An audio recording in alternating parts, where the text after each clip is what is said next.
This election is being looked on from around the world, and we are joined right here in our studio now by someone who's going to shed some little bit of light on this. Jason Marczak, thank you so much, the Deputy Director for the Adrienne Arsht Latin America Center right here in Washington, D.C., and thank you for joining us. So the polls are showing that Vasquez is leading this. Are people voting for the candidate or the party in this election? Thank you, Susan. I think people are voting for both. I mean, Tabaré Vázquez was the president of Uruguay from 2005 to 2010. He oversaw a period of strong macroeconomic growth, rising middle class in Uruguay, at the same time that he implemented socially progressive policies.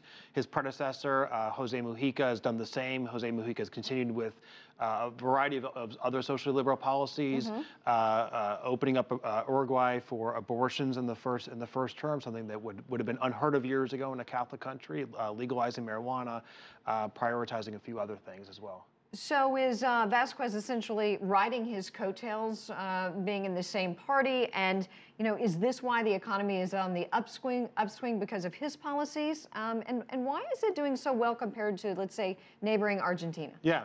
Well, I mean, Tabaré, I mean, he's poised to win. The polls show that 53 to 54% is what he's going to win tonight against the Calle. And he's doing that, you know, not only riding the coattails of the broad front, but also the coattails of his first presidency. I mean, 2005, he left office with extremely high popularity in Uruguay, and he continues to maintain that very high popularity. And Uruguayan voters, basically, they want more of the same. They want more of the broad front that has enacted these policies over the years, that has kept Uruguay growing at 4% economic growth, compared to what its neighbor Argentina is doing with very minimal growth. And then you've also seen a slowdown in Brazil relatively. I thought it was really interesting, the legalization and production of marijuana being a campaign issue. Tell us more about this. Well, you know, Uruguay is a bastion in the region, and it's a country that is very safe, and is not a country that has been overridden by drug traffickers or anything like that. So you wouldn't think that legalization of marijuana would be an issue, but Uruguay has at the same time seen an increase in crime over the last few years, especially small petty thefts. And this is on the agenda. This is a top issue. Security, as well as education, is a top issue on the agenda. And you know, just like we're seeing across the U.S. and other countries as well, that there is a tendency toward thinking, how can we help to reduce some of the small crime? And that's, well, let's legalize marijuana. And so that's been one of the strategies behind this. It's oftentimes the case where social issues and the economy go hand in hand. So why do they have some strong social issues such as crime and a poor education system still at the forefront of the campaign?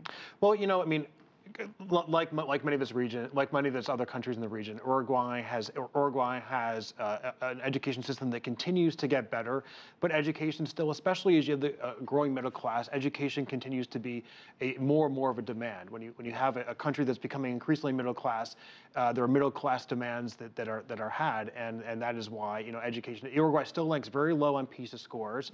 Tabaré Vázquez in his first term in office prioritized education reform, prioritized increasing access to education, and prioritize increasing quality education. Those are some of his main goals in his next 5 years. I see. So, Mr. Mujica, what a colorful character, donating 90% of his salary to charity. We've seen him here on CCTV, giving up the presidential palace for a very meager ranch outside Montevideo. What's going to become of him? Right, a meager ranch with a tin roof. Even. Yeah.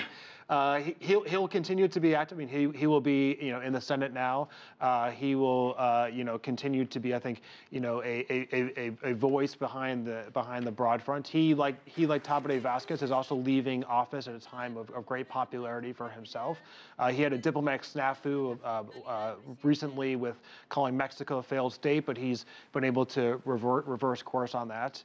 You know, I think he like Tabaré has a bright future for him ahead in Uruguayan politics. All righty. Jason Marczak, thank you so much for your time and for coming in. We really enjoyed it. Thank you.